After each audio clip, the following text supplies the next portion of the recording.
최성욱의 취업톡 최성욱 팀장입니다. 자, 오늘은 첫 번째 세션은 지금 오랜만에 강의를 좀 하려고 해요.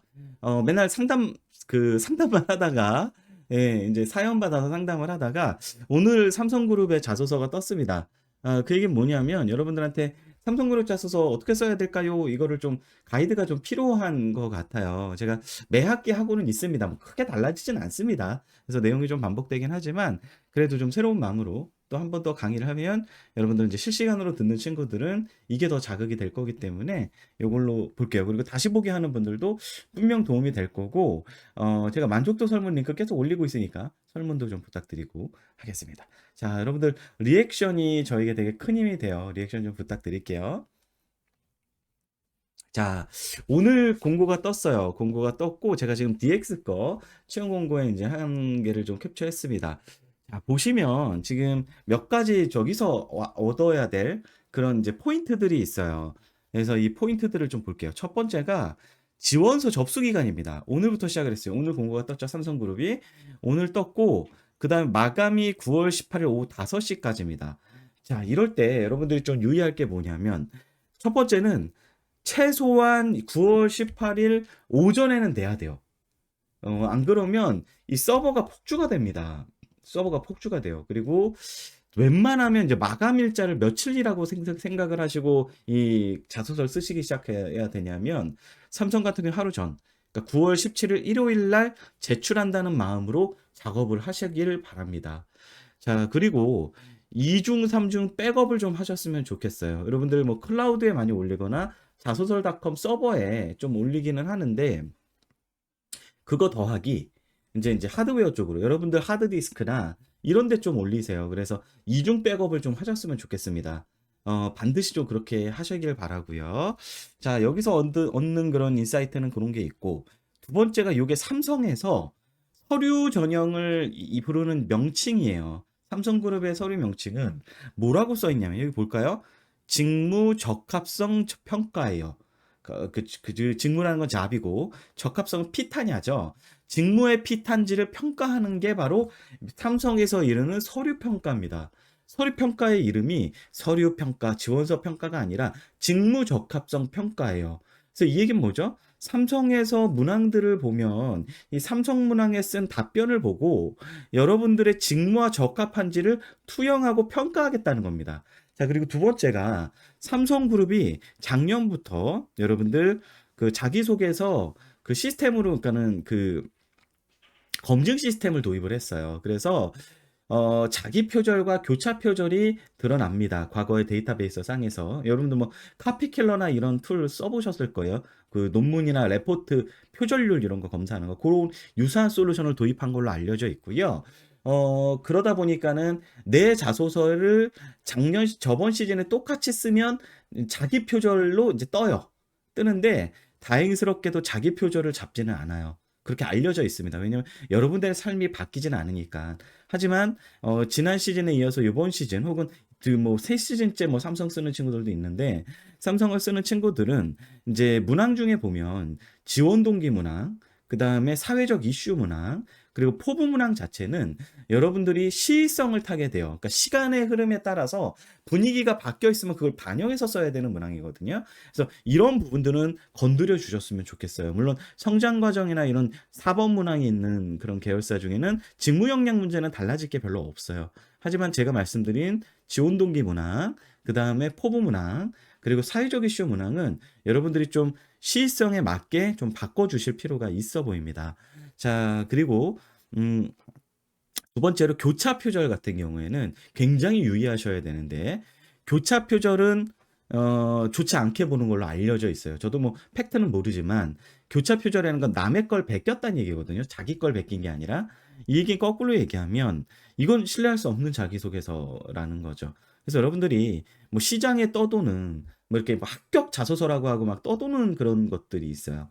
혹은 선배들이나 뭐 친구들의 그런 자기소개서를 카피해서 여러분들이 그 뭔가 그렇게 한다 보면 그건 좀 좋지 않은 결과를 맞을 수가 있다는 거 조심하셔야 됩니다. 자, 그리고 세 번째는 여러분들 이 직무적합성 평가, 그러니까 서류 평가, 자기소개서 평가를요. 삼성 같은 경우에 블라인드를 처리해서 현직자들이 평가합니다.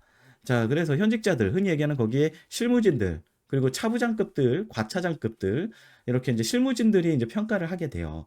자, 그리고 블라인드는 여러분들의 학교, 이름, 성별 이런 거를 가리게 돼요. 가리고 이제 자기소개서 문항들만 보게 되는데, 취미 특기랑 존경하는 인물까지 포함해서 이제 보게 되는데, 이런 걸 볼 때 현직자들이 보는 포인트는 뭘지 여러분들이 한번 생각을 해 봐야 돼요. 자, 현직자들은 어떤 걸 볼까? 네, 첫 번째가 뭐겠습니까? '우리 일 잘할까?' 이거에 대한 고민이 되게 클 거예요. 그리고 두 번째는 '조직에 어울릴까?' 이 고민들. 그래서 제가 제 다른 강의에서 보셨으면 알겠지만 직무에 어울린다를 8 정도, 7 에서 8, 그리고 조직에 어울린다를 2 에서 3, 그래서 7대 3 혹은 8대 2로 이 소재를 좀 구성을 해 주셨으면 좋겠습니다. 그래야 인제 직무에 어울린다는 느낌이 나게 되거든요. 요 세 가지가 직무 적합성 평가, 즉 삼성 자기소개서에서 좀 유의하셔야 될 사항들이에요. 자, 그리고 이 여러분들이 이걸 통과하게 되면 10월 중에 직무적성 검사를 보시게 돼요. GSAT이라고 부르는 거죠. 지난 시즌까지는 수리와 추리만 봤어요. 온라인으로 봤었고요. 올해 하반기도 뭐 어떻게 될지는 모르겠지만 이게 오프라인으로 하기엔 너무나 규모가 커져서 어떤 식의 정책을 할지는 모르겠지만 아마 온라인이 더 가능성이 크지 않을까. 아직 현재까지는 제가 정보가 아직 들어온 건 없어요. 정보가 들어오면 제가 제 유튜브에서 알려드릴게요. 어찌 됐든 직무적성 검사 GSAT을 보게 되고요. 여기서 엄청나게 떨어집니다. 서류에서도 많이 떨어지고 여기서 더 많이 떨어져요. 그런 상황이고, 직무적성 검사를 뭐 컴공 계열이나 디자인 계열은 코딩 테스트, 알고리즘 테스트, 그리고 디자인 계열은 포트포리오 심사가 들어가게 됩니다. 자, 이게 끝나면 이 결과 발표, GSAT 결과 발표 이후에 짧게는 3 일, 길게는 1 주일에서 2 주까지 면접을 순차적으로 보게 돼요. 그리고 지난 시즌부터는 전면 대면으로 많이 바뀌었습니다. 계열사별로 쪼끔씩 다르긴 한데 계열사별로 그렇게 바뀌었고, 그 원데이 면접을 보게 되고요. 원데이 면접에는 평가자들이 여러분들이 이때 냈던 자기소개서, 이때 봤던 적성검사, 그리고 원데이 면접 때 본 인성검사 결과지까지 레퍼런스, 그러니까 참고 자료로 보게 돼요. 영향을 미치진 않지만 참고 자료로 성적을 알 수 있다고 알려져 있습니다. 자, 이게 끝나면 12월 크리스마스 즈음 결과가 나와요. 20 일경에. 결과가 나오면 그때 인제 건강검진이 진행이 됩니다. 뭐 15 일에서 20일 정도에 나오는 걸로 알려져 있고요. 건강검진에서도 떨어지는 친구들 많으니까 몸 관리 잘 하셔야 돼요, 12 월에. 자, 요렇게 프로세스가 흘러가요, 삼성그룹은. 자, 여기서 자, 서류 단계에서 여러분들이 주목할 건 뭐였죠? 아, 삼성의 서류 평가는 직무 적합성 평가라고 부른다. 직무에 적합하냐. 그리고 두 번째는 교차 표절 조심해야 되니까 지원 동기, 포부 문항, 사회적 이슈 문항을 시의성 있게 이전에 지원했던 건 좀 바꾸자. 아셨죠? 그리고 세 번째는 평가자가 현직자니 현직자들의 빙의에서 내 자소서가 어떻게 평가될지 생각하면서 작업을 하자. 이 세 가지가 좀 중요할 것 같습니다. 자, 그럼 본격적으로 문항으로 들어갈게요. 자, 여러분들이 자기소개서 문항에 이제 접근하기 전에 먼저 봐야 될 게 있어요.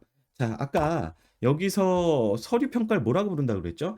직무 적합성 평가라고 대놓고 이야기를 한다 그랬죠. 이 얘기가 거꾸로 얘기하면 뭡니까? 여러분들이 이거에 적합하다는 느낌을 주려면 정확하게 뭘 알아야 되죠? 직무가 어떤 걸 하는 건지, 어떤 역량을 필요로 하는지 이걸 아셔야 돼요. 그래야 여러분들이 갖고 있는 그 직무에 어울리는 내 모습을 매칭시켜서 자기소개서의 소재로 사용하게 된다는 거죠. 그래서 그런 것들을 표현을 하게 되면 합격률은 올라가게 됩니다. 자, 그리고 혹시라도 특히나 이공대 친구들이 이런 경우가 많은데 직무를 아직 정하지 못했다면 삼성을 쓸 때는 직무기술서를 꼼꼼히 보셔야 돼요. 계열사별로 삼성전자 DX나 DS는 이 직무기술서가 책으로 만들어져 있고요. 일부 다른 계열사는 이렇게 책으로까지는 아니고 홈페이지에 소개가 돼 있는 경우가 있어요. 그래서 계열사마다 좀 다르니까 그런 것들은 찾아보시고요. 일단 제가 JD 샘플을 좀 가져왔습니다. 삼성전자 이제 DS의, 그러니까 반도체 만드는 회사 있죠? 반도체 만드는 회사의 JD, 잡 디스크립션, 직무 기술서를 가지고 왔어요. 그래서 JD를 분석을 해야 나랑 매칭률이 높은 것들을 찾아내고 어떤 것들을 내가 여기에 써먹을지, 소재로 잡을지 이걸 알게 되는 거죠. 그래서 여기 보면 회로 설계 얘기가 나와 있죠. 메모리 사업부의 회로 설계를 보면 하는 일이 메모리 사업부 제품을 개발하기 위해 회로를 설계하는 직무. 말 그대로 회로 설계하는 직무라고 소개가 돼 있고요. 역할입니다. 롤.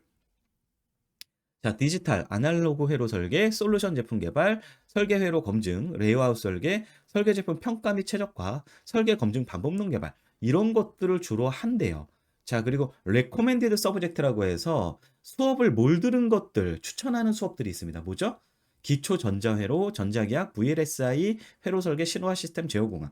자, 전자공학과 친구들 요런 거 수업 들은 티를 어떻게 해야 되겠어요? 자기소개서에 내야 되겠죠. 자, 그리고 리퀘어먼트 뭡니까? 요구사항, 반도체 기본 동작 원리, 전자회로는 이론 등 반도체 회로 설계에 필요한 역량을 가지고 있어야 돼요. 이런 스토리들이 나와야 되고요. 프로그래밍 언어 역량 보유자 우대합니다. C, C++, 파이썬 이런 것들. 자, 그다음에 플러스 S 해가지고 우대사항 있죠. 우대사항은 필수는 아니지만 뭐 있으면 어필하면 좋다라는 거죠. 그래서 직무와 연관된 경험 보유자, 반도체 개발 관련 툴 만질 줄 아는 사람, 프로그래밍 언어 역량 보유자. 자, 이걸 보니까 어떤 느낌이 납니까? 여기서 이걸 쭉 읽으시면서 여러분들이 나 이거 좀 연관성 있다. 이거 할 줄 아는데? 나 이 수업 들었는데? 나 반도체 8대 공정 뭐 현장 실습 한번 해본 적 있는데 공정 실습 해본 적 있는데 그리고 나 회로 설계 실습 해본 적 있는데 이렇게 해서 막 체크를 해야 된다는 거죠. 그리고 그걸 소재로 삼아서 자기소개서에 표현했을 때 매축률이 올라가면서 직무와 적합하다는 느낌을 성공적으로 줄 수 있다는 겁니다. 자, 소재 선정 되게 중요하다고 말씀드렸어요. 그리고 두 번째, 제가 문과 것도 하나 가져왔어요. 메모리 사업부 영업 마케팅 하는 일이 고객, 시장, 제품에 대한 이해를 바탕으로 마케팅 전략의 수립 및 실행을 통해 회사의 매출과 이익을 극대화하고 지속 성장과 경쟁 우위를 확보하는 직무, 데이터 사이언스를 활용을 통한 실적 분석 및 수요 관리. 이런 걸 많이 하는구나. 롤이 마케팅과 영업을 하고요. 마케팅은 전략 수립, 실행, 전략 수립 실행. 반도체 쪽이다 보니까 영업 채널이나 이런 것보다 B2B다 보니까 이런 이제 그 제품군에 대한 이해를 통해서 전략을 수립하고 실행하는 것들이 많이 나와 있고요. 영업도 이제 판매 전략 그리고 이제 프로덕트 믹스 이런 것들을 좀 만들게 돼 있어요. 그리고 리퀘어먼트 요구사항 자, 거래선 및 유관부서 원활한 소통을 위한 커뮤니케이션 역량 보유자. 딱 보는 순간 뭐가 들죠? 여러분들이 자기소개서에 커뮤니케이션을 해본 뭔가 세대를 아우르는 커뮤니케이션 아니면 협상 이런 느낌이 나는 에피소드가 좀 들어가면 좋겠구나. 어디에? 삼성 문항은 이제 이 대놓고 좀 쓸 수 있는 데가 성장 과정 문항이나 아니면 지원 동기에 살짝 언급하거나 마지막 4번 문항에 직무 전문성 문항이 일부 있거든요. 계열사마다 거기에 좀 넣어줘야 되겠죠. 그리고 유대 사항이 직무 연관 경험 보유자, 마케팅 경영, 통계 지식 보유자. 그리고 이런 것들 외에도 이 삼성 그 계열사 홈페이지에 가면 이렇게 직무 소개 브이로그나 유튜브가 있어요. 영상이. 이런 걸 보시면서 자, 다시 원래로 돌아갑시다. 직무적합성 평가가 삼성의 서류 평가를 부르는 명칭이니 그 직무가 어떤 일을 하는지 정확하게 파악을 하고 거기에 나와 있는 나열되는 것을 꼼꼼히 분석한 다음에 그거와 매칭되는 나의 모습을 드러내고 그걸 소재로 주로 삼아서 자기소개서를 꾸미면 합격률은 올라간다. 이렇게 좀 말씀드리고 싶어요. 많은 친구들이 그 취준생들이 그냥 무턱대고 이런 거 아무것도 신경 안 쓰고 그냥 삼성 떴네 자소설닷컴 열어야지 하고 자기소개서 문항 그냥 띡 이제 세운 다음에 이거 복붙해야 되겠는데 이렇게 해서 갖다 놓고 조금 바꾸고 이렇게 하고 그냥 지원서를 내요. 굉장히 바보 같은 짓이죠. 그러면 뭐 100점 100패입니다. 그렇게 올라간 자기소개서는 나중에 면접에서도 좀 차별화되지 않아요. 서류가 통과하더라도. 그래서 조심하셔야 되고요. 그리고 두 번째, 제가 합격 자소서 아까 보지 말라 그랬죠. 합격 자소서 너무 보지 마세요. 왜 합격했는지 잘 모르는 자소서도 진짜 많아요. 제가 시장에 돌아다니는 합격 자소서, 정말 발로 쓴 자소서를 합격 자소서라고 올려놨더라고요. 그런 것도 되게 조심해야 됩니다. 자, 그럼 문항 분석 들어가겠습니다. 이제 공통 문항이 있어요. 삼성그룹은 이 세 개 문항은 정말 오랫동안 항상 나오는 문항입니다. 자, 어떤 문항들이냐면 그 세 개 문항 하기 전에 지원서에 요걸 입력하게 돼 있죠. 본인의 취미와 특기를 입력하게 돼 있어요. 자, 이거는 너무 스트레스 받을 필요는 없어요, 여러분들. 취미와 특기는 건전한 취미와 특기를 그냥 쓰시면 됩니다. 다만 좀 조심할 게 있죠. 사행성이 짙거나 불건전하거나 뭔가 쎄한 느낌이 나는 취미와 특기는 쓰지 마세요. 그게 아니라면 뭘 써도 상관없어요. 뭐 어떤 사람은 이거를 팀별로 하는 걸 좀 써라 그래서 팀워크를 드러내라. 아무 상관없습니다. 이거 평가하는 사람들도 취미랑 특기 제각각이야. 이게 중요한 건 아니에요. 이걸 통해서 건전하게 스트레스를 해소하고 있구나. 이걸 보기 위한 거거든요. 솔직하게 쓰세요. 다만 예를 들면 이런 건 하지 마세요.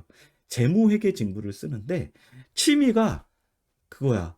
정선에 가서 도박하는 거야. 자, 그리고 특기가 코인 투자네. 이런 거 좀 위험하지 않겠어요? 약간 좀 등락 막 도박이나 이런 것들은 좀 위험하잖아. 그래서 이런 것들은 쓰면 안 돼요. 무슨 느낌인지 아시겠죠? 너무 크리티컬한 거 쓰지 마시고요. 뭐 취미가 나는 음악 감상이고 영화 감상이고 아니 뭐 달리기고 이러면 쓰세요. 상관없어. 뭐 축구면 축구, 야구면 야구, 야구 관람이면 야구 관람 이런 거 쓰시고요. 특기는 좀 특별한 기술, 나만 좀 잘하는 거. 뭐 노래 부르기, 연극하기. 저 같은 경우는 수어를 할 줄 알아요. 수어인데 뭐 이런 것들을 쓰는 거죠. 내가 좀 특별한 기술이 뭐가 있어? 남들보다 좀 잘하는 거. 그러면 과거에는 이런 걸 막 시켰어요. 면접장에서 뭐 노래 불러봐라. 뭐 응원무 할 줄 알면 그대에게 한번 응원무 쳐봐라. 뭐 이랬는데 요즘엔 그러진 않아요. 지금 그랬다가 큰일 나기 때문에 꼰대 같죠. 물 한 잔만 마실게요. 제가 지금 눈이 잘 안 떠져요. 힘들어가지고. 정신을 차리고 또 하겠습니다. 자, 그렇게 건전한 걸 쓰면 되고요. 존경인물 및 존경하는 이유도 역시 이것도 뭐 존경인물 누굴 써도 상관은 없어요. 뭐 어머니, 아버지 아니면 뭐 좀 진짜 어떤 포인트가 있는 분을 쓰시면 되고요. 조심할 존경하는 이유가 중요해요. 왜냐면 이 존경이라는 건 리스펙, 뭔가 존경을 한다는 거고 그 얘기는 그 사람의 배울 점이 있고 롤모델이라는 얘기거든요. 롤모델이란 얘기는 그 사람이 어떤 가진 모습을 내가 추구하는 거야. 가치나 태도를.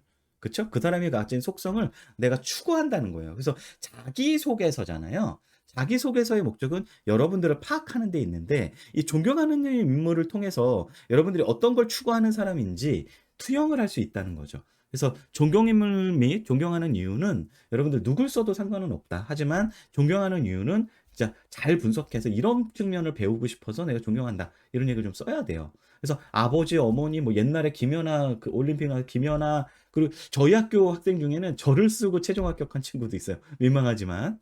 그래서 누굴 써도 상관은 없다. 하지만 존경하는 이유가 되게 중요하다. 이걸 좀 써주시고요. 취미랑 특기, 뭐 존경인물 요거는 이제 됐죠. 다음에 1번 문항 봅시다. 700자짜리예요. 700자. 700자짜리고요. 노골적으로 묻고 있습니다. 삼성전자를 지원한 이유. 너 삼성전자 왜 지원했어? 제가 삼성그룹인데 요거 계열사 전자로 한번 샘플을 가지고 왔어요. 다 이 문항이 똑같습니다. 세 개는. 삼성전자를 지원한 이유가 뭐니? 그리고 입사 후에 회사에서 이루고 싶은 꿈은 뭐니? 자, 이 두 가지를 동시에 물어보고 있습니다. 첫 번째가 뭐죠? 예, 삼성전자 지원 동기예요. 삼성그룹. 그리고 두 번째 뭡니까? 포부예요. 회사에서 이루고 싶은 꿈. 자, 여기서 나눌게요. 이렇게 나눠지고 700자로 쓰게 되겠습니다. 생각보다 분량의 압박이 있어요. 왜냐면 두 가지가 들어가야 되거든요. 분량의 압박이 있기 때문에 자연스럽게 이렇게 지원 동기와 포부를 연결시켜서 쓰셔야 돼요. 간단하게 좀 말씀을 드리면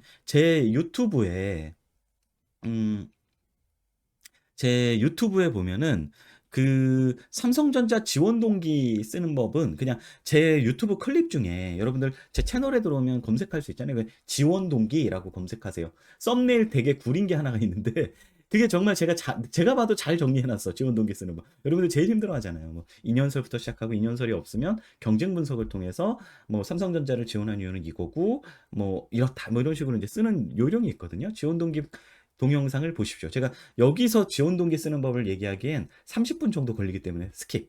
제 별도 동영상 클립을 봐주세요. 자, 그리고 포부 문항은 역시 제 별도 동영상에 포부라고 쓰면 나와 있습니다. 그래서 이 미래에 대한 이야기야. 그래서 지원 동기와 포부를 자연스럽게 연결시키는 게 포인트고요. 분량은 지원 동기는 한 400자 정도, 그리고 포부 문항이 한 300자 정도. 요 정도에서 플러스 마이너스 약간 있겠죠? 이렇게 해서 좀 정리를 해주시면 돼요. 자, 그래서 회사에서 이루고 싶은 꿈은 포부인데 포부 문항은 조금 주의할 게 뭐냐면 미래에 대한 이야기예요. 지원 동기는 내 과거에 대한 이야기거든요. 니네 회사가 이런 상황인데 그래서 이제 기업 분석이나 직무 분석이나 산업 분석, 흔히 얘기하는 취업의 3요소, 산업, 기업, 직무 분석을 해서 한번 건드려 주고요. 조심할 건 이 포션이 너무 길면 회사 소개서가 돼버려요. 산업 소개서나. 그거는 최악이고 자기 소개서가 돼야 되잖아. 그러니까 그 회사가 이런 상황에서 내 직무는 이 직무는 이런 게 필요한데 그런 게 나야. 왜냐면 나 옛날에 이런 거 했거든. 이렇게 살짝 직무 역량 건드려주고 그래서 난 이런 걸 되게 정성적으로 수행하고 있어. 그래서 이런 걸 통해서 나는 미래에 이런 걸 해보고 이루고 싶어. 그리고 그런 걸 이루기 위해서 난 이런 걸 할 거야. 이렇게 스무스하게 요런 플로우를 타는 거예요. 제가 지금 말씀드린 플로우. 그리고 이 회사에서 이루고 싶은 꿈은 묘사법을 쓰세요. 그 미래에 있는 거거든요. 그러니까 회사에 딱 입사를 했어. 그럼 내가 미래에 이런 걸 이루고 싶었는데 내 개인적인 게 아니라 회사에서 관심 있는 걸 좀 이뤄주는 게 좋아요. 내 개인적으로 그냥 빵빵 전문가가 되겠습니다. 이건 최악의 자소서예요. 무슨 전문가가 되겠습니다. 엑스퍼트가 되겠습니다. 스페셜리스트가 되겠습니다. 이런 거 제발 좀 쓰지 마요. 포부에. 그건 개인적인 거잖아. 그래서 회사에서 이루고 싶은 건 내 꿈이기도 하지만 회사에서도 이루고 싶은 꿈들 있죠. 예를 들면 뭐 이 회사가 미국 진출을 하고 있어. 근데 내가 미국에 성공적으로 이렇게 내가 인사 담당자인데 미국에서 성공적으로 진출해서 거기서 내가 막 설명회를 하는 모습을 묘사법으로 쓰는 거예요. 그래서 그걸 먼저 쓰고 그런 걸 하기 위해서 난 이런 거를 입사하면 배울 거예요. 그래서 미래에 내 시나리오를 짜보는 거예요. 그런 것들을 통해서 이 포부를 좀 드러내셨으면 좋겠고요. 자세한 건 여러분들 제 그 개인 유튜브에 제 최성욱의 취업톡에 지원동기 서술법, 그다음에 포부문항 서술법 요 두 개를 지금 보시기 바랍니다. 좀 이따 이거 끝나면 그러면 제가 아주 길게 자세하게 설명해 놨어요. 자, 그리고 에세이 2번. 2번은 성장 과정입니다. 본인의 성장 과정을 간략히 기술하되 현재 자신에게 가장 큰 영향을 끼친 사건 혹은 인물 등을 포함하여 기술하시기 바랍니다. 작품 속 가상 인물도 가능. 자, 이 문항의 포인트는 뭐냐면요. 여러분들 삶을 살다 보면요. 내가 어떤 계기에 의해서 사건에 의해서 경험치가 올라가고 성장을 하게 됩니다.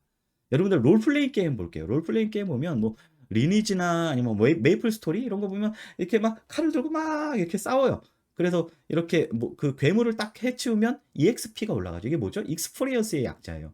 경험치가 올라가는 거야. 그래서 성장 과정이라는 건 이런 어떤 이 사건이나 어떤 계기, 어떤 것들을 통해서 내가 변화한 모습, 태도가 변하거나 가치관이 정립이 되거나 역량이 쌓거나 직무 역량을 갖거나 이런 것들을 써주는 게 바로 2번 문항이에요. 자, 그래서 이 문항을 제가 이따가 제가 그 샘플을 가지고 좀 보여드릴게요. 그리고 많은 학생들이 여기, 사건 인물이니까 인물도 포함하고 사건도 포함되어야 되는데 사람을 넣어야 되나? 이런 강박에 시달리는데 그럴 필요는 없어요. 사건, 인물 등이에요. 그러니까 경험 중심으로 그냥 서술한다. 이렇게 생각하시면 됩니다. 1500자기 때문에 굉장히 길어요. 웨이프 거의 반 페이지가 넘어가거든요. 거의 3분의 2에서 한 페이지가 되는데 이 문항을 쓸 때는 그래서 글 구조를 잡아내야 됩니다. 서론, 본론, 결론이 있어야 돼요. 그래야 눈에 잘 보여요. 그래서 이거는 이따 제가 사례로 말씀을 드릴 거고요. 3번 문항의 최근 사회 이슈 중 중요하다고 생각하는 한 가지를 써라. 그리고 선택하고 그거에 대해서 내 견해를 기술하세요라고 되어 있어요. 내 견해예요. 신문의 견해 말고 사설의 견해 말고 나의 견해입니다. 어떤 이슈도 괜찮아요. 실제로 지금 흔히들 자기소개서와 면접 이런 취업 전형에서는 세 가지의 지읒자가 들어가는 걸 좀 피하라는 이야기를 해요. 젠더, 그다음에 정치, 그다음에 종교. 요 세 가지는 좀 피하라고 하는데 제가 지도했던 친구 중에는 이 이슈 중에 과거에 젠더 이슈가 굉장히 활발했던 적이 있죠. 미투 운동이 막 우리나라를 이제 막 핫했을 때 그 퀴어 축제랑 그때 이런 미투 운동에 관해서 쓰고도 최종 합격하는 케이스가 있어요. 그래서 어떤 이슈도 좋습니다. 하지만 저는 좀 추천드리는 건요. 우리 자기소개서의 목적이 뭐라 그랬죠? 아이고, 죄송해요. 직무적합성 평가라고 했죠. 직무적합성 평가.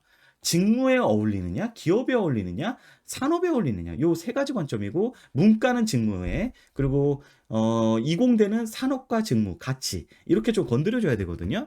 그래서 이 사회 이슈는 어떤 이슈도 좋지만 이 기업이나 직무 혹은 산업군과의 연결고리를 잡아내서 써주는 게 더 눈에 띕니다. 그리고 이슈가 뻔하잖아요. 여러분들 뭐 올해 하반기를 덮은 이슈 뭡니까? 챗 GPT. 그다음에 여름에 너무 더웠죠, 여러분들. 기후 위기. 막 산불 나고 막 전 세계적인 기후 위기. 그리고 AI, 그 칼부림 사건 이런 것들이 굉장히 큰 이슈였어요. 그래서 이런 이슈들은 뻔하다면 내 견해는 내 체험을 바탕으로 뭔가 이야기를 해도 되게 좋고 그럴 땐 진짜 나만의 견해가 되거든요. 아니라면 분석을 굉장히 나만의 분석을 통해서 이야기하되 그게 산업, 기업, 직무와 연결이 좀 되면 훨씬 더 좋습니다. 산업 혹은 기업 혹은 직무 이 셋 다 연결시키긴 쉽지 않을 거예요. 그래서 하나라도 연결이 되면 좋거든요. 이런 식으로 견해를 밝히시면 좋을 것 같고요. 천자기 때문에 역시 최근에 하면서 이렇게 서론, 본론, 결론이 좀 있으면 좋은 글이 될 것 같습니다. 자, 이 세 가지는요. 삼성그룹 전체 모두 다 들어있는 공통 문항이에요. 4번 문항은 일부 계열사는 있고 일부 계열사는 없는 계열사가 있는데 올해 제가 하반기를 쭉 훑어보니까 작년에 없었던 데가 올해 생겼더라고요. 삼성생명은 올해 생겼어요.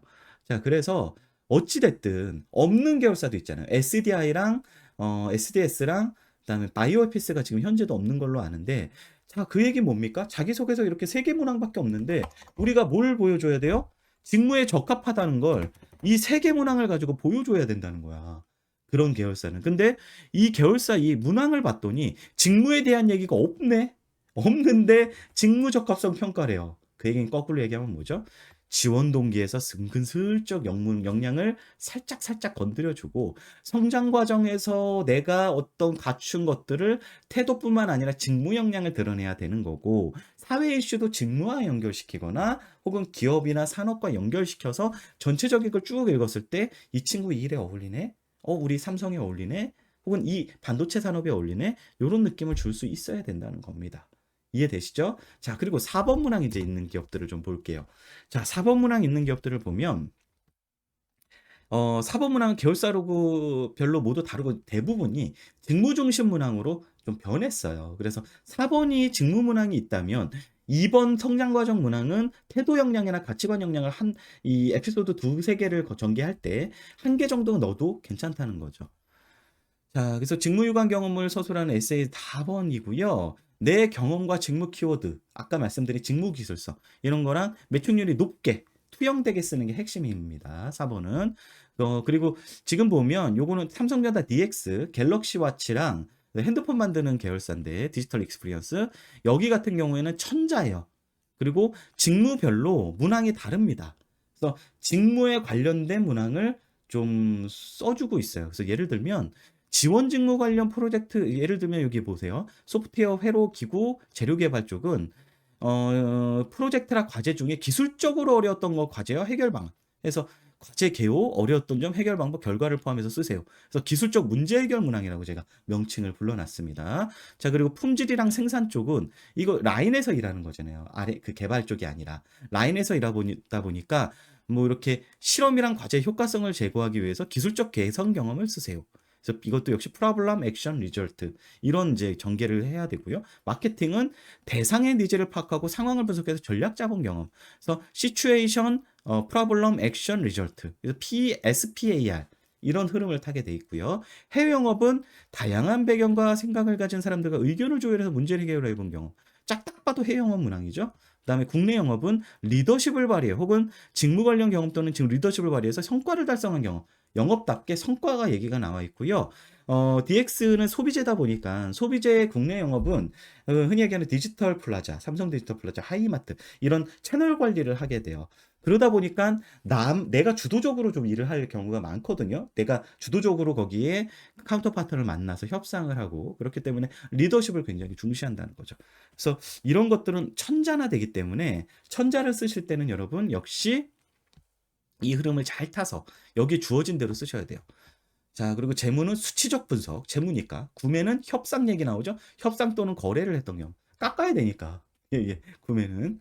자, 그런 얘기들을 쓰시면 됩니다. 자, 그리고 DS 같은 경우에는요. 4번 문항이 모든 직무 다 동일합니다. 지원한 직무 관련 본인이 갖고 있는 전공 지식, 경험을 작성하고 이를 바탕으로 본인이 지원 직무에 적합한 사유를 구체적으로 서술해 주세요. 700자입니다. 아까 DX는 천자였는데 DS는 700자예요. 작아.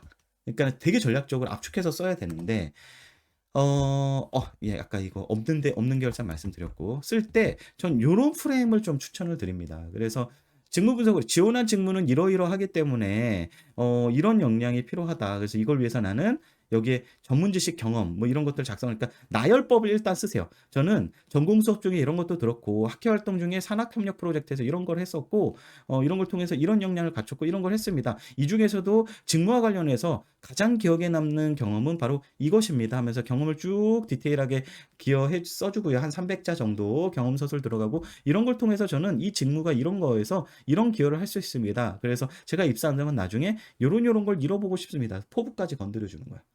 이런 플로어를 가져가면은 완벽해지죠. 음. 자, 그러면 이제 성장 과정 문항 아까 샘플 보여드린다 그랬죠? 일단 월스트 샘플. 절대 이렇게 쓰면 안 되는 것부터 좀 말씀드릴게요. 성장 과정은 뭐라 그랬죠? 어떤 계기를 통해서 내가 어떤 역량이나 태도나 가치관을 정립된 계기를 표현하는 거예요. 서술을 하면서 보면 저희 꼼꼼한 문제 해결력을 바탕으로 도전적이고 책임감 있게 연극 무대를 준비하며 동아리 역사상 최다의 관객을 모았습니다. 특히 그 과정에서 외국인 유학생을 대상으로 한 홍보 활동을 통해 글로벌한 친화력을 발휘했었고 기존 연극 무대의 문제점을 분석해서 이를 해결한 경험이 있습니다. 자, 그냥 쓱 읽으면 잘 쓴 것 같아. 근데 잘 보면요. 흔히 얘기하는 역량 키워드가 너무나 많이 들어간 잘못된 자기소개서 서술법이에요. 꼼꼼함, 문제 해결력, 도전 정신, 책임감, 글로벌 역량, 친화력, 분석 능력, 문제 해결 능력. 하나, 둘, 셋, 넷, 다여, 일곱, 8개가 들어가 있어. 세 줄에. 이건 잘못 쓴 자소서예요. 여러분들, 역량이란 건 단어로 보여주는 게 아니라 내 경험으로 보여주는 거예요. 그러면 잘 쓴 자소서는 뭔지 성장 과정 삼성 걸로 제가 샘플을 하나 잡아봤어요. 이건 실제로 제 이야기를 쓴 겁니다. 제가 재구성해봤어요. 제 옛날을 생각하면서. 제가 삼성전자의 인사교육 직무를 지원한다고 칩시다. 칩시다. 그리고 성장과정 문항을 한번 읽어볼게요. 뭐죠? 본인의 성장과정을 간략히 기술하되 현재 자신에게 가장 큰 영향을 끼친 사건, 인물 등을 포함해서 기술해 주세요. 저는 여기서 요런 서술법을 좀 추천드려요. 요렇게 서론을 쓰고요. 1500자면 에피소드가 여기에 두 덩어리가 들어가는 거예요. 이렇게. 그리고 마지막에 이 두 개를 종합해서 랩업 문단까지 들어가는 거죠. 이렇게 하면 되게 괜찮아요. 그래서 한번 볼게요. 제가 그렇게 썼는지. 여기 보시면 저의 인생에서 제게 재미를 통한 교육의 의미와 마감을 놓치지 않는 성실함을 준 경험이 두 가지가 있습니다. 저희 대학생을 위한 동아리 1일차 집에 선보였던 레크레이션을 통한 교육과 대학교 3학년 시절 인사 컨설팅펌 공모전에 참여했을 때 경험이 이 두 가지를 제게 갖추게 했습니다. 요게 이제 서론이야. 한 덩어리. 가이드 문항이죠. 가이드 문단이죠. 그래서 이 친구는 딱 보니까 얘랑 얘에 대한 썰을 풀려고 하는 것 같아. 자, 그런 느낌이 나죠. 그리고 제가 여기서 한 거 보면 성실함, 뭐 성실성 이렇게 하나만 한 게 아니라 앞에 수식어를 썼어요. 왜냐하면 뭐 문제 해결 능력, 책임감, 도전 정신, 책임감 이런 흔히 얘기하는 역량 키워드라고 불리는 이런 것들을 단순하게 저는 커뮤니케이션 능력이 뛰어나고요. 그리고 성실함을 갖추고 있습니다. 이렇게 이것만 띵띵 얘기하면 되게 촌스럽고요. 남들도 다 이렇게 쓰는 친구들이 많기 때문에 별로예요. 나만의 이야기 같지 않아. 그래서 수식어를 써주는 거죠. 마감을 놓치지 않는 성실함. 예, 어떤 성실함이요? 마감을 절대 놓치지 않는 성실함이에요. 재미를 통한 교육이야. 교육을 그냥 잘하는 게 아니라 재미를 통한 교육을 할 줄 아는 사람이에요. 이렇게 핀포인트로 갈수록 디테일하게 갈수록 나만의 이야기가 돼서 차별화가 됩니다, 여러분들. 자, 첫 번째 소제목 잡았어요. 재미를 통한 교육. 제가 2학년 시절 수화봉사 동아리 교육부장 할 때였어요. 수화노를 통해서 수어를 비장에는 달고 차도 팔고 하는 저희 동아리 연례 행사가 있었습니다. 이제 썰을 풀기 시작했죠. 상황을 묘사하기 시작했어요. 그 당시 저는 전체적인 행사에서 준비 시간 동안 레크레이션을 통해 수어 교육을 맡았습니다. 기존에 없던 행사에서 너무나 고민이 됐습니다. 어때요? 내 감정, 고민, 의미 이런 것들이 막 들어가 있죠. 자소서에는요, 건조한 거보다는 내 느낀 점, 감정, 생각, 이런 것들이 들어가야 나만의 자기소개서가 되고, 말 그대로 자기소개잖아요. 이 친구가 어떤 생각을 하고 어떤 감정을 갖고 있는지가 드러나야 진정성이 보여요. 안 그러면 되게 건조하고 베낀 것 같은 느낌 납니다. 그래서 감정이 들어갔어요. 고민이 됐습니다. 교육부원들과 회의를 했지만 뾰족한 수가 나타나지 않았어요. 고민에 빠져 있을 때 무한도전에서 레크레이션 게임을 하는 걸 봤습니다. 그때 머리를 딱 때렸습니다. 막 눈에 보이죠? 생생하게. 그래서 그래 재미를 통한 교육이 최고야. 그때부터 간단한 수어를 통한 레크레이션을 짰습니다. 대중이 익숙한 수어인 뽀뽀와 아이러브를 넣은 게임과 노래를 만들었고 대중 앞에 서서 교육을 했습니다. 결과는 대성공이었습니다. 역시 교육은 반드시 재미가 따라하는 걸 느꼈고요. 이를 통해 HRD 담당자가 되어서도 피교육자가 흥미를 놓치지 않고 스스로 빠져드는 교육 커리큘럼을 짤 수 있다는 자신감을 갖추게 됐습니다. 첫 번째 문단 봅시다. 자, 여러분들 장기술에 집착하지 마세요. 어떤 사람들은 두 갈식으로 써라. 두 갈식으로 이미 여기에 다 얘기해놨어. 여긴 두 갈식은 아니에요. 미과식으로 했는데도 잘 읽히죠. 역량 드러나죠. 재미를 통한 교육 되게 잘할 것 같죠. 그리고 성과 수치화. 이런 거 어떻게 성과를 수치화해. 이런 건 못해요. 못하는 건 못하게 써야 돼. 그래서 이런 거 장기술에 집착해. 표현에. 그러다가 오히려 본질을 놓치는 경우가 많아요. 그러지 마세요. 그냥 이런 식으로 잘 읽히게 쓰고 역량이 드러나게 서술하면 그게 좋은 자소서인 거예요. 뭐 숫자로 쓰면 이 친구는 좋은 친구고 수치화를 안 하면 이 친구는 나쁜 친구 이렇진 않다는 거예요. 물론 그런 게 눈에 잘 띄어요. 그래서 수치화할 건 해야지. 근데 이런 건 못 하는 거니까. 예, 구분해서 가는 거예요. 자, 이제 두 번째 문단. 아까 요 그림 보이셨죠? 이 첫 번째 덩어리 여기 덩어리 이렇게 보이죠? 두 번째 덩어리 이제 쓸 거예요. 마감을 놓치지 않는 성실함 소제목 들어갔고요. 직무로 인사직무를 선택하고 대외 활동을 고민하던 중 지원한 인사 컨설팅 펌 공부 중에 마감을 무조건 지켜야 한다는 중요성에 대해 배운 적이 있습니다. 제가 3학년 시절 인사직무를 희망할 때였는데요. 중견기업 사례를 통한 인사 시스템 설계를 하는 공부 전에 후배들과 팀을 꾸려 나갔습니다. 학교 공부랑 학교 공부가 너무 바빠서 블라블라 하고는 하지만 마감이 다가오고 한번 미뤘을 때 그 실패감과 후배들에게 부끄러움이 커서 계속 내 감정이 들어가죠. 그래야 진정성이 느껴지고 생생해집니다. 다시는 마감을 놓치지 않겠다고 다짐을 했습니다. 결국 마감 일자보다 일주일 전 우리 팀은 마감을 했고 마감을 절대 놓치지 않는 성실함을 배웠어요. 그 어떤 팀플과 활동에서도 저는 그 당시 배운 성실함을 통해 계획을 3번 짜고 마감은 절대 놓치지 않고 질 퀄리티까지 잡았습니다. 자, 이제 레버 문장 들어갑시다. 여기 정리. 이렇게 제 인생의 재미를 통한 교육의 의미와 수미상관으로 했죠? 예, 마감을 놓치지 않는 성실함은 앞으로 제 성장 과정에서 회사 조직 생활의 새로운 삶에서도 교육 업무에서 성공적인 성과 어떤 일이든 마감을 놓치지 않을 수 있을 거라고 생각합니다. 라고 했어요. 이 얘기 거꾸로 얘기하면 잘 봅시다. 자, 수미상관. 여기 이 문단이랑 이거랑 좀 비슷한 느낌이 나죠? 그리고 계속 반복해서 재미를 통한 교육, 성실함 이 두 가지가 자꾸 노출이 돼요. 워딩 자체가. 자, 그리고 이걸 다 읽고 났더니 어때요? 이 친구 되게 HRD 잘할 것 같지 않아요? 소재 자체는 수화봉사 동아리랑 공모전 나갔던 얘기예요. 그 인턴도 아니야, 심지어. 그런데 느낌 자체는 HRD 되게 잘할 것 같아. 아까 제가 뭐라 그랬죠? 소재 선정이 제일 중요하다 그랬죠. 이거는 교육부장 할 때였고요. 이건 직무핏을 보여줬어요. 교육컬이 되게 잘 짜는 사람. 그리고 이거는 소재 자체는 인사 공모전인데 드러내는 건 뭐죠? 조직핏이에요. 조직에 어울린다는 느낌, 성실함. 그쵸? 그래서 소재 자체가 인사스러운 소재들을 써서 조직핏과 직무핏을 이제 드러낸 거예요. 그러면 어떤 느낌이 날죠? 삼성 서류 전형의 핵심인 직무적 합성 평가에 어울리는 느낌이 나게 된다는 거예요. 다 무엇입니까? 그래서 삼성의 성장 과정은 1500자기 때문에 이런 식으로 구조화해서 쓰는 걸 추천드립니다. 자, 그리고 나머지 지원 동기, 그리고 포부, 사회적 이슈 문항은요, 제 유튜브와 제 블로그에 사회적 이슈 쓰는 법 제가 정리해놨어요. 제 블로그, 최성욱의 취업톡 네이버 블로그 보셔서 거기서 글 검색하세요. 예, 삼성 검색하시면 포부 문항 쓰는 법 제가 써놨어요. 그거 한번 보시면, 아, 이런 거구나. 감이 확 오실 겁니다. 오늘은 시간 관계상 여기까지 삼성 자소서 쓰는 법. 예, 2023년 하반기 대비 마치도록 하겠습니다.